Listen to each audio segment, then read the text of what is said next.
नमस्कार साथियों। मध्य प्रदेश के भीतर मुख्यमंत्री का ऐलान हो गया है। कल उसकी नाम की घोषणा हो गई, डॉक्टर मोहन यादव। भारतीय जनता पार्टी ने डॉक्टर मोहन यादव के कंधे नई जिम्मेदारी सौंपी है मुख्यमंत्री के रूप में मध्य प्रदेश के भीतर। वहां इसकी बात चल ही रही थी कि उसका विश्लेषण पूरा दिन भर चल ही रहा था। लेकिन कल जो है, जब सर्वोच्च न्यायालय ने, जब सुप्रीम कोर्ट ने धारा 370 यानी धारा 370 उसको लेकर के जो निर्णय दिया, उसका कई जगहों पे, अलग अलग जगहों पे अलग अलग तरह से रिएक्शन मिल रहे थे।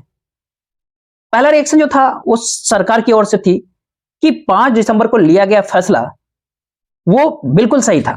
सर्वोच्च न्यायालय ने एक नई निर्णय देकर के एक नई शुरुआत की, एक नई पैटर्न लाया और जम्मू कश्मीर के भीतर जो 370 धारा 370 वहां से हटा करके उसे भारत के साथ जोड़ने का जो प्रयास था, उसकी सराहना की सर्वोच्च न्यायालय ने।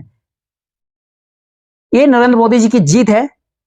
पत्रकार के बीच ऐसा चल रहा है, जम्मू कश्मीर के कई राजनीतिक दल इसको दुर्भाग्यपूर्ण कह रहे हैं। कुछ लोग का मानना है कि मुख्य न्यायाधीश के ऊपर, उनके बेंच के ऊपर ही आरोप लगा रहे हैं, गलत कह रहे हैं। लेकिन सच्चाई क्या है? अगर पूरी सच्चाई देखे सही मायने में, अगर इसको समझते हो, मुख्य न्यायाधीश के इस पूरा बेंच ने, सीजीआई चंद्रचूड़ की बेंच ने सीधा यहां पर कहीं ने सरकार को घेरा है। इस निर्णय के दो पहलू हैं। एक कि धारा 370 यानी धारा 370 जो राष्ट्रपति जी ने आदेश निकाल करके धारा 370 370 का सबसेक्शन बी निरस्त कर दिया, वहां से हटा दिया।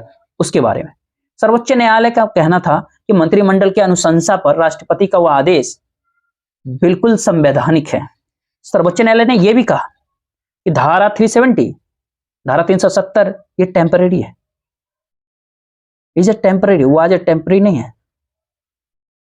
क्योंकि धारा 370 एक सबसेक्शन बी डिलीट हुआ है। धारा भले टेम्परेरी हो, लेकिन वो संविधान का अंग है।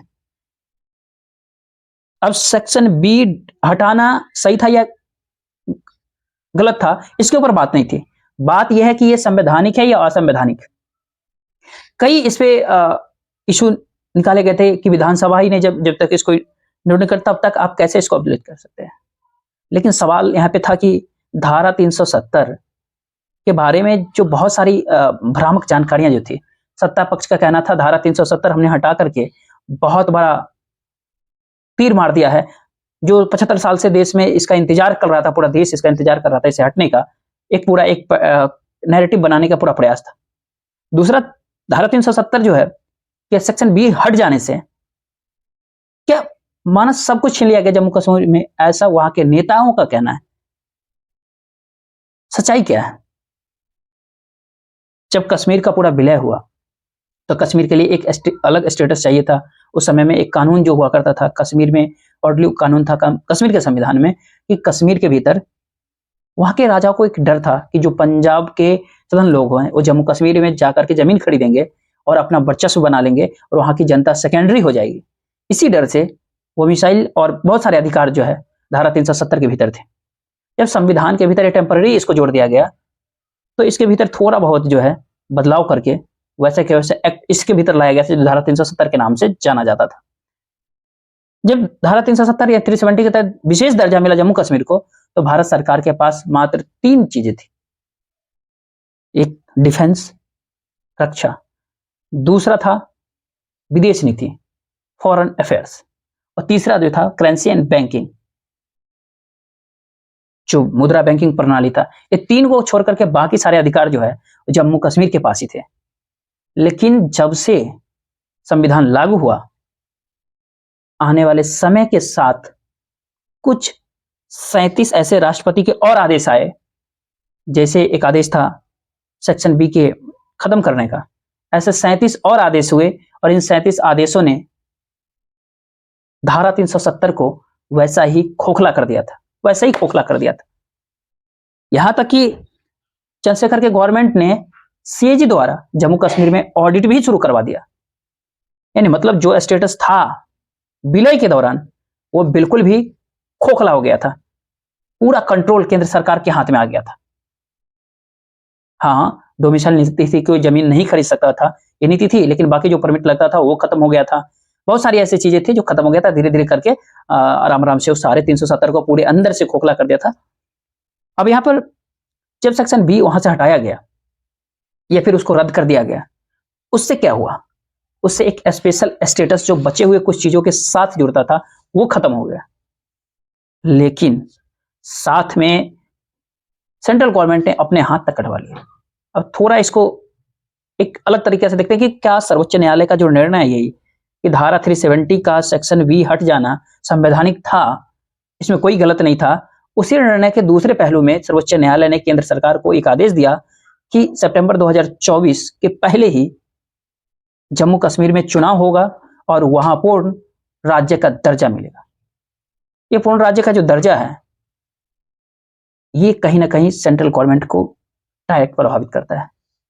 30 सितंबर 2024 के बाद जम्मू कश्मीर का राज्य जो है पूर्ण दर्जा का राज्य मिलेगा। यूनियन टेरिटरी का जो उसको दिया गया स्टेटस है उसको हटा दिया जाएगा, रद्द किया जाएगा। उसके साथ ही जो अधिकार बंगाल, महाराष्ट्र, गुजरात, उत्तर प्रदेश, बिहार के वही अधिकार जो है जम्मू कश्मीर के भी हो जाएगा। 370 सेक्शन बी के तहत ही केंद्र सरकार को यह अधिकार था कि लॉ एंड ऑर्डर के नाम पर जब चाहे तब जम्मू कश्मीर के भीतर वो उस विशेष दर्जा के राज्य में भी इंटरवीन कर सकता था। अब जो है जैसा कि बंगाल के भीतर, पश्चिम बंगाल के भीतर डायरेक्ट वहां इंटरवीन नहीं कर सकता सरकार, चाहे बंगाल में कुछ भी हो, वही परिस्थिति जो है अब जम्मू कश्मीर के भीतर भी हो जाए। पंजाब में जब राष्ट्रपति शासन लागू करना था तो संविधान के ही अनुसार आपको 6 महीने के लिए राष्ट्रपति शासन लागू कर सकते हैं, उसके बाद 6 महीने का एक्सटेंशन दे सकते हैं। लेकिन 1 साल के बाद जो है अगर फिर से आप वहां राष्ट्रपति शासन लागू करना है, एक्सटेंड उसको करना है, तो आपको संविधान में अमेंडमेंट करना जरूरी होगा। पंजाब के लिए 3-3 बार अमेंडमेंट हुए हैं, लेकिन जम्मू कश्मीर के भीतर ऐसा नहीं था। जब चाहे तब केंद्र सरकार ये निर्णय ले सकती थी, क्योंकि धारा 370 का सेक्शन बी जो है केंद्र सरकार को यह अधिकार भी दे रहा था। अब वो अधिकार अब नहीं रहा। अब जो है जम्मू कश्मीर के राज्य को बाकी तरह ही दर्जा देना पड़ेगा। कुल मिलाकर के कहे तो जम्मू कश्मीर के लोगों के लिए एक कहीं ना कहीं गोल्डन अपॉर्चुनिटी है कि सितंबर 2024 के बाद वो पूर्ण रूप से अपना राज्य चलाएंगे। और जब वो अपना राज्य चलाएंगे तो जो डोमिसाइल है, कोई भी जाकर के वहां जमीन नहीं खरीद सकता। वो जो अभी कैंसिल किया गया सेक्शन बी के हटने से, वो वापस जम्मू कश्मीर के भीतर आ सकता है। राज्य सरकार को सिर्फ एक लाइन का कानून बनाना होगा कि बाहर का आदमी राज्य में जमीन नहीं खरीद सकता। ऐसा कानून हिमाचल प्रदेश ने भी बनाया। ये राज्य के लिस्ट का, इसमें केंद्र इंटरवेन नहीं कर सकता है। केंद्र इंटरवेन तब कर सकता था उसमें जब धारा 370 का सेक्शन बी इसको वो अधिकार देता था। अब केंद्र सरकार का बार बार कहना था कि आपने यूनियन टेरिटरी अभी बनाए हैं, लेकिन आने वाले समय में हम उसमें चुनाव कराएंगे। आने वाले समय में कब, इसके बारे में कोई भी पुख्ता जानकारी नहीं दिया जा रहा था। अब कब किया जाता, 1 दशक, 2 दशक, 3 दशक, क्योंकि कानून व्यवस्था के नाम पे और जम्मू कश्मीर के विकास के नाम पे ये लगातार आगे चलते बढ़ते जाता। अब स्थिति वैसी नहीं रही थी। केंद्र सरकार के हाथ से एक बहुत बड़ी निकल गई चीज है, वो जम्मू कश्मीर के ऊपर कंट्रोल। जिससे पहले जम्मू कश्मीर में भी चुनाव हुआ करता था, सरकारें भी बनती थी, लेकिन वो सारी सरकारें जो है दिल्ली के हाथ में पेट हो जाता, क्योंकि धारा 370 का सेक्शन बी जो है दिल्ली गवर्नमेंट को असीमित पावर ही देता था उस सरकार को कभी बर्खास्त करने के लिए और जब चाहे तब कानून व्यवस्था के नाम से इंटरफेयर करने के लिए। अब जो है वो अधिकार सेक्शन बी चाहने से छूट गया। सर्वोच्च न्यायालय को जो है निर्णय को जिसने ठीक से समझा नहीं कि धारा 370 को हटा करके जम्मू कश्मीर के साथ किए हुए वादा का खिलाफत कर दिया है केंद्र सरकार ने, और सुप्रीम कोर्ट ने उसके ऊपर मोहर लगा दी। सुप्रीम कोर्ट ने उस प्रोसेस को कहीं ना कहीं ओके कर दिया। उस प्रोसेस कोई गलत है ऐसा भी नहीं था। इससे पहले जो 37 अमेंडमेंट हुए थे, जो ऑर्डर्स हुए थे धारा 370 को लेकर के, जिसमें कई चीजें धीरे धीरे उनके अधिकार कम करते गए 370 का, और उसके कॉन्स्टिट्यूशन का फ्लैग खत्म हुआ, कॉन्स्टिट्यूशन खत्म हो गया, राज्यपाल को राष्ट्रपति कहते थे वो खत्म हुआ, मुख्यमंत्री को प्रधानमंत्री कहते थे, वजीर आजम वो भी खत्म हुआ। ऐसी कई चीजें खत्म करते करते धारा 370 के अंदर महिला बाल विकास से लेकर के तमाम पेट्रोलियम से लेकर के तमाम तरह के विभागों का जम्मू कश्मीर में लगातार दखल जो है विभिन्न ऑर्डरों से जारी रहा।